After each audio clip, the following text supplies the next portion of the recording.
ഇപ്പോഴത്തെ ഈ ഹിമന്ത ബിശ്വ ശർമ്മയുടെ ഇടപെടലിനെ വ്യത്യസ്തമാക്കുന്നൊരു ഘടകം അത് ഹിമന്ത ബിശ്വ ശർമ്മയ്ക്ക് അങ്ങോട്ടേക്കൊരു ആയുധം കോൺഗ്രസ് വെച്ചു കൊടുത്തു എന്നതുകൊണ്ടാണ്. ഇപ്പോൾ നൗഫലിനും അജിംസിനും ഒക്കെ അറിയുന്ന പോലെ ഈ കഴിഞ്ഞ മാസം കുറച്ച് സ്ഥലങ്ങളിൽ ഉപതെരഞ്ഞെടുപ്പുകൾ നടക്കുകയുണ്ടായി അല്ലേ, 45ഓളം അല്ലേ അജിംസെ, ഏതാണ്ട് 45ഓളം നിയമസഭകളിലേക്ക് തന്നെ ഉപതെരഞ്ഞെടുപ്പുകൾ നടക്കുകയുണ്ടായി. അതിൽ 5 തോന്നുന്നു അസമിൽ നടന്നത്. അതിലെല്ലായിടത്തും അവർക്ക് വിജയിക്കാൻ കഴിഞ്ഞിട്ടുണ്ട്. ഞാൻ പറഞ്ഞാൽ എന്തെങ്കിലും വസ്തുതാപരമായ തെറ്റുണ്ടെങ്കിൽ തിരുത്തുക. അതിലേറ്റവും പ്രധാനപ്പെട്ട ഒരു ഉപതെരഞ്ഞെടുപ്പ് സാമഗുരി ഉപതെരഞ്ഞെടുപ്പായിരുന്നു. അവിടെ 2021 കോൺഗ്രസ് വിജയിച്ച ഒരു മണ്ഡലമാണത്. എന്ന് മാത്രമല്ല കഴിഞ്ഞ 5 തവണയായി ആ മണ്ഡലം അവരുടെ കയ്യിലാണ്. ആ മണ്ഡലത്തിൻ്റെ ഒരു ഏറ്റവും വലിയ പ്രത്യേകത അതൊരു മുസ്ലിം ഭൂരിപക്ഷ മണ്ഡലമാണ് എന്നതാണ്. റക്കിബുൾ ഹുസൈൻ എന്ന തലമുതിർന്ന കോൺഗ്രസ് നേതാവാണ് അവിടെ നിരന്തരം വിജയിച്ചുകൊണ്ടിരുന്നത്. 2021 അദ്ദേഹമാണ് ജയിച്ചത്. പക്ഷേ ഇപ്പോൾ കഴിഞ്ഞ ലോക്സഭാ തെരഞ്ഞെടുപ്പിലും അദ്ദേഹം മത്സരിച്ചു, ജയിച്ചു. അങ്ങനെ ഡൽഹിയിലേക്ക് പോയി. അപ്പോഴാണ് ഉപതെരഞ്ഞെടുപ്പ് വരുന്നത്. അവിടെയാണ് കോൺഗ്രസ് വലിയ പ്രതീക്ഷ വെച്ചിരുന്നൊരു മണ്ഡലമാണ്, വലിയ തിരിച്ചടി അവർക്കുണ്ടായത്. അതിൻ്റെ ഒരു കാരണം പിന്നീട് ഈ റക്കിബുൾ ഹുസൈൻ പറഞ്ഞത് ഹിമന്ത ബിശ്വ ശർമ്മ ആ മേഖലയിലെ ജനങ്ങളെ സ്വാധീനിക്കാൻ ഇരട്ടത്താപ്പ് കാണിച്ചു. കാരണം മുസ്ലിം ഭൂരിപക്ഷങ്ങളുള്ള മണ്ഡലങ്ങളാണത്. പ്രത്യേകിച്ചും അസമിൻ്റെ പ്രത്യേകത നിങ്ങൾക്കറിയുന്നത് പോലെ ഏതാണ്ട് 37% മുസ്ലിം കമ്മ്യൂണിറ്റിയുണ്ട്, ഏതാണ്ട് 3.5% ക്രിസ്ത്യൻ. അപ്പോൾ ഏതാണ്ട് 40% ന്യൂനപക്ഷങ്ങളുണ്ട്. കേരളത്തിൻ്റെയൊക്കെ അവസ്ഥയുടെ സവിശേഷതയായി പറയപ്പെടുന്നത് പോലെ തന്നെ. അപ്പോൾ അവിടെ BJPയുടെ തുടർഭരണം ഉണ്ടാവുക എന്ന് പറയുന്നത് അസാധാരണമാണ്. 2016 അല്ലേ അജിംസെ ആദ്യമായി ആ വടക്ക് കിഴക്കൻ ഇന്ത്യയിൽ ഒരു BJP ഭരണം ആദ്യമായി വരുന്നത് സോനോവാളിൻ്റെ നേതൃത്വത്തിൽ. പിന്നീട് തുടർഭരണത്തിലേക്ക് പോവുകയാണ്. അപ്പോൾ ഹിമന്ത ബിശ്വ ശർമ്മ മുഖ്യമന്ത്രിയാകുന്നു. ഹിമന്ത ബിശ്വ ശർമ്മ പിന്നീട് ഓരോ ഘട്ടങ്ങളിലും വിവാദപരമായ പരാമർശങ്ങളൊക്കെ നടത്തുന്നുണ്ട്. അപ്പോഴും മുസ്ലിങ്ങൾക്ക് അനുകൂലമായൊരു പരാമർശം അദ്ദേഹം നടത്തിയതായി നമ്മുടെ ആരുടെയും ശ്രദ്ധയിൽപ്പെട്ടിട്ടില്ല അല്ലേ. കടുത്ത മുസ്ലിം വിരുദ്ധ നിലപാടുകളാണ് എടുത്തിട്ടുള്ളത്. എന്നാൽ ഈ ഉപതെരഞ്ഞെടുപ്പിനെ നേരിടുമ്പോൾ ഹിമന്ത ബിശ്വ ശർമ്മ ആ മേഖലകളിൽ മുസ്ലിം ഭൂരിപക്ഷ ആ മേഖലകളിലൊക്കെ പോയിട്ട് പറഞ്ഞത് മറ്റൊരു തരത്തിലുള്ളൊരു സമീപനമായിരുന്നു എന്നാണ് ഈ റക്കിബുൾ ഹുസൈൻ പറയുന്നത്. അതായത് അവിടെ കുറച്ച് ബംഗാളി മുസ്ലിങ്ങളുമുണ്ട്. അപ്പോൾ ആ വിഭാഗക്കാരെയൊക്കെ ഒന്ന് അനുനയിപ്പിക്കുന്നതിന് വേണ്ടിയിട്ട് നിങ്ങൾക്ക് ബീഫ് തരും, ഇവിടെ അതിന് നിർബാധം അത് എത്തിച്ചു തരും. ആ രൂപത്തിലുള്ള പ്രചാരണം ആ മണ്ഡലങ്ങളിലെല്ലാം അദ്ദേഹം നടത്തിയെന്ന് തെരഞ്ഞെടുപ്പ് തോൽവിക്ക് ശേഷം ഈ ഹുസൈൻ അവിടെ പറയുകയുണ്ടായി. അത് PCC അധ്യക്ഷൻ്റെ സാന്നിധ്യത്തിൽ കൂടിയാണ് പറഞ്ഞത്. പല വേദികളിൽ പറഞ്ഞു. അതിലൊന്ന് PCC അധ്യക്ഷൻ്റെ സാന്നിധ്യത്തിൽ കൂടിയായിരുന്നു. അങ്ങനെ വരുമ്പോൾ അത് അസമിലെ കോൺഗ്രസിൻ്റെ ഒരു നിലപാട് പോലെ വ്യാഖ്യാനിക്കപ്പെട്ടു. അപ്പോൾ തന്നെ ഹിമന്ത ബിശ്വ ശർമ്മ അത് ഏറ്റെടുത്തു. അദ്ദേഹം ഉടനെ തന്നെ പറഞ്ഞത് ഇവിടെ ഇങ്ങനെ ബീഫ് കൊടുക്കുന്നതിനെതിരാണ് കോൺഗ്രസ് എങ്കിൽ നിങ്ങളത് പറയണം. എന്നിട്ട് അദ്ദേഹം അടിയന്തരമായി ഒരു ക്യാബിനറ്റ് വിളിക്കുകയും ആ ക്യാബിനറ്റിൽ ഈ 2 പേരുടെയും പ്രസ്താവനകൾ പോയിൻ്റ് ബൈ പോയിൻ്റായിട്ട് പരിശോധിക്കുകയും അതിൻ്റെ അടിസ്ഥാനത്തിൽ പോയി നിയമം അവിടെയുണ്ട്, അത് ബലപ്പെടുത്താൻ തീരുമാനിക്കുകയും ചെയ്തു. എന്ന് പറയുമ്പോൾ ഹോട്ടലുകളിലും അതുപോലെ തന്നെ സാമുദായികമായ കൂട്ടായ്മകളിലും ഒക്കെ അല്ലേ, അത്തരം അനൗപചാരികമായ കൂട്ടായ്മകളിൽ പോലും ഇനി ഈ ബീഫ് വിൽപ്പന പാടില്ല, ഉപയോഗം പാടില്ല, വിളമ്പാൻ പാടില്ല, കഴിക്കാൻ പാടില്ല, ഒന്നും പാടില്ല എന്ന കടുത്ത നിലപാടിലേക്ക് അദ്ദേഹം എത്തിയത്. ഇതിനുള്ള ആയുധം ആരാണ് വെച്ചു കൊടുത്തത്? ആ ഉത്തരവാദിത്വത്തിൽ നിന്ന് എന്തായാലും അസമിലെ കോൺഗ്രസ് നേതൃത്വത്തിന് പിന്മാറാൻ കഴിയില്ല. ഇപ്പോൾ ഈ തിരിച്ചടി ഹുസൈന് വ്യക്തിപരമായി നേരിട്ടതാണ്.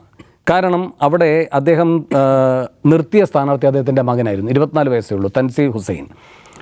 അപ്പോൾ അയാൾ 24,000 വോട്ടിന് എന്താണ് തോറ്റുപോയത്. BJPയുടെ സ്ഥാനാർത്ഥിയാണ് ആ മണ്ഡലം പിടിച്ചത്.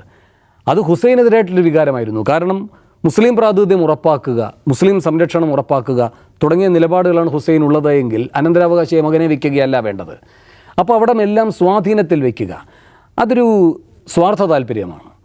അതിൻ്റെ ഭാഗമായി അവിടെ നിരവധി ഈ ഹുസൈൻ്റെ അനുയായികൾ ഉൾപ്പെടെ കോൺഗ്രസ് വിടുകയും BJPയിൽ ചേരുകയും, ഇനി അങ്ങനെ അല്ലാത്ത ആളുകൾ, വിയോജിപ്പുകളുള്ള ആളുകൾ, ചിലപ്പോൾ ഒരുപക്ഷെ മുസ്ലിം വിഭാഗങ്ങളിൽപ്പെട്ടവരായിരിക്കാം, BJPക്ക് അനുകൂലമായി പ്രവർത്തിച്ചില്ലെങ്കിലും കോൺഗ്രസിന് വേണ്ടി ആഞ്ഞ് പ്രവർത്തിക്കാതിരിക്കുകയും ഒക്കെ ചെയ്യുകയുണ്ടായി. അതൊരു വലിയ തെരഞ്ഞെടുപ്പ് തിരിച്ചടിയായി വരികയും ഉണ്ടായി. അപ്പോൾ ഇങ്ങനൊരു വലിയ തിരിച്ചടി ഉണ്ടായ ഘട്ടത്തിൽ ഹുസൈൻ അത് ഒരു വലിയ അഭിമാന പ്രശ്നമായി എടുത്തുകൊണ്ട് ഹുസൈൻ അതിനെ വേറൊരു രൂപത്തിലേക്ക് അവതരിപ്പിക്കുകയാണ് ചെയ്തത്. അതിപ്പോൾ അതിനേക്കാൾ വലിയ തിരിച്ചടിയായിട്ട് കോൺഗ്രസിന് അവിടെ വരികയും ചെയ്തിരിക്കുകയാണ്. എന്ന് മാത്രമല്ല ഈ ഛത്തീസ്ഗഡിൽ അല്ലെ അജിംസെ ഈ തെരഞ്ഞെടുപ്പ് ചുമതല ഉണ്ടായിരുന്നു ഹിമന്ത ബിശ്വ ശർമ്മയ്ക്ക് ജാർഖണ്ഡിൽ തിരിച്ചടി നേരിടുകയുണ്ടായി. അപ്പോൾ അതിൻ്റെ ഒരു ക്ഷീണം മാറ്റാൻ വേണ്ടി ഹിമന്ത ബിശ്വ ശർമ്മയ്ക്കും ഇതൊരു ആയുധമാക്കാൻ കഴിഞ്ഞിട്ടുണ്ട്. കൂടാതെ അവിടെ കഴിഞ്ഞ സെപ്റ്റംബർ മാസത്തിലാണ് മണ്ഡല പുനർനിർണയം ഉണ്ടായത്. മണ്ഡല പുനർനിർണയം ഉണ്ടായതിൻ്റെ ഭാഗമായി BJPക്കൊപ്പം നിന്നിരുന്ന പല ഗോത്രവിഭാഗങ്ങൾക്ക് സ്വാധീനമുള്ള മേഖല, അതുപോലെ തന്നെ ബാരക് താഴ്വര, അവിടെ ഈ പറയുന്ന ഹിന്ദുക്കൾ കാര്യമായി ഉള്ളവരാണ്. ഇനി ഇദ്ദേഹം ഈ ബംഗാളി മുസ്ലിങ്ങളെ ഈ പറയുന്ന കുടിയേറ്റക്കാർ എന്നല്ല വിശേഷിപ്പിക്കാറുള്ളത്, ഈ ഇൻഫിൽട്രേറ്റേഴ്സ് അല്ലെ, നുഴഞ്ഞു കയറിയവർ എന്ന് പറഞ്ഞൊക്കെയാണ് അധിക്ഷേപിക്കാറ്. പക്ഷേ അതേസമയം തന്നെ ബംഗാളി ഹിന്ദുക്കളോട് വളരെ അനുഭാവപൂർവ്വമാണ് ഈ ഹിമന്ത ബിശ്വ ശർമ്മയുടെ സമീപനം. പക്ഷേ ഈ മണ്ഡല പുനർനിർണയത്തിൻ്റെ ഭാഗമായി ഇതിൻ്റെ ഡെമോഗ്രഫി മാറുകയുണ്ടായി. ആ മേഖലകളിലൊക്കെയാണ് തുടർച്ചയായിട്ട് ഇവർക്ക് വിജയങ്ങൾ കിട്ടിക്കൊണ്ടിരുന്നത്. അപ്പോൾ ഈ മണ്ഡല പുനഃസംഘടനയുമായി ബന്ധപ്പെട്ട് ആ വിഭാഗങ്ങൾക്ക് അതൃപ്തിയുണ്ട്. അതുകൂടാതെ അവിടുത്തെ പ്രധാനപ്പെട്ട ഗോത്ര വിഭാഗങ്ങൾക്ക് പട്ടികവർഗ പദവി നൽകാമെന്ന് പറഞ്ഞിരുന്നു. ആ കാര്യത്തിലും പുരോഗതി ഉണ്ടായില്ല. അതുകൊണ്ട് അവരൊക്കെ ഒരല്പം അതൃപ്തിയിലാണ്, അല്പം എന്നല്ല കാര്യമായ അതൃപ്തിയിലാണ്. അങ്ങനെ വരുമ്പോൾ പുതിയ വോട്ടും സ്വാധീനമുള്ള മേഖലകൾ കണ്ടെത്തേണ്ടി വരുന്നു ഹിമന്ത ബിശ്വ ശർമ്മയ്ക്ക് തുടർഭരണം ഉറപ്പാക്കണമെങ്കിൽ. 2026 കേരളം പോലെ തന്നെ അവിടേക്കും തിരഞ്ഞെടുപ്പ് നടക്കാൻ പോവുകയാണ്. അപ്പോൾ അതുകൂടി മുൻകൂട്ടി കണ്ടുകൊണ്ടുള്ള വളരെ കുശാഗ്ര ബുദ്ധിയോടെയുള്ള നീക്കങ്ങളാണ് ഈ ഉപതെരഞ്ഞെടുപ്പിൽ അദ്ദേഹം നടത്തിയത്. ഒരു ടെസ്റ്റ് ഡോസ് എന്ന നിലയിൽ നടത്തി, അതിൽ വിജയിക്കുകയുണ്ടായി. അപ്പോഴാണ് അത് നല്ല ബലവത്തായി തന്നെ മുന്നോട്ട് കൊണ്ടുപോകാൻ കഴിയുന്ന അത്രയും അവസരമായി അത് കോൺഗ്രസ് തന്നെ ഹിമന്ത ബിശ്വ ശർമ്മയ്ക്ക് ഈ ബീഫുമായി ബന്ധപ്പെട്ട വിവാദം കൈപ്പിടിയിൽ എത്തിച്ചു കൊടുത്തിരിക്കുന്നത്. അതുകൊണ്ട് തന്നെ ഇതിലിപ്പോൾ ഏതെങ്കിലും ഒരു സംസ്ഥാനത്തായാലും ഇനി ബീഫ് നിരോധനവുമായി ബന്ധപ്പെട്ടൊരു നിയമം കർക്കശമാക്കിയാൽ BJPക്ക് പറയാൻ കഴിയുന്നൊരു ആഖ്യാനമുണ്ട്, അസമിലെ കോൺഗ്രസിൻ്റെ നിലപാട് എന്താണ് എന്ന്. ഇപ്പോൾ CAA ബന്ധപ്പെട്ട കാര്യത്തിനകത്ത് BJP ഈ ഗോത്രങ്ങൾക്ക് നല്ല സ്വാധീനമുള്ള വടക്ക് കിഴക്കൻ ഇന്ത്യയിലെ പല സംസ്ഥാനങ്ങളിലും വിട്ടുവീഴ്ചയ്ക്ക് തയ്യാറാണെന്ന് പറഞ്ഞല്ലോ. അപ്പോൾ ആ കാര്യം കോൺഗ്രസ് അടക്കമുള്ള പ്രതിപക്ഷ കക്ഷികൾ ശക്തമായി ഉന്നയിക്കുകയുണ്ടായല്ലോ. അവർക്ക് താല്പര്യമുള്ള ചില വിഭാഗങ്ങളെ പരിരക്ഷിക്കാൻ അവർക്ക് പ്രത്യേക താല്പര്യമുണ്ട്. മുസ്ലിങ്ങളുടെ കാര്യം വരുമ്പോൾ മാത്രമാണ് ഏകപക്ഷീയമായ നിലപാടെന്ന്. എന്ന പോലെ അസമിലെ കോൺഗ്രസ്സിന് ബീഫുമായി ബന്ധപ്പെട്ട് എന്താണ് നിലപാട് എന്ന ഒരു മറുചോദ്യം BJPക്ക് നൽകാൻ കഴിയുന്ന ഒരു ദുരവസ്ഥ കോൺഗ്രസിന് ഉണ്ടാക്കി കൊടുക്കുകയുണ്ടായി ഈ ഹുസൈൻ. അതിനെ ശക്തമായി നിരാകരിക്കാൻ അവിടുത്തെ PCC അധ്യക്ഷന് കഴിഞ്ഞില്ല. അങ്ങനെ വരുമ്പോൾ അസമിൽ ഒരു വ്യക്തിക്ക് അയാളുടെ മകനിലൂടെ നേരിട്ട രാഷ്ട്രീയമായ തിരിച്ചടി, അതിന് കോൺഗ്രസ് ഏത് തരത്തിൽ ദേശീയ തലത്തിൽ ഇനി ഹിമന്ത ബിശ്വ ശർമ്മയ്ക്കും BJPക്കുമെല്ലാം വില കൊടുക്കേണ്ടി വരും എന്നത് കാത്തിരുന്ന് കാണേണ്ടതാണ്.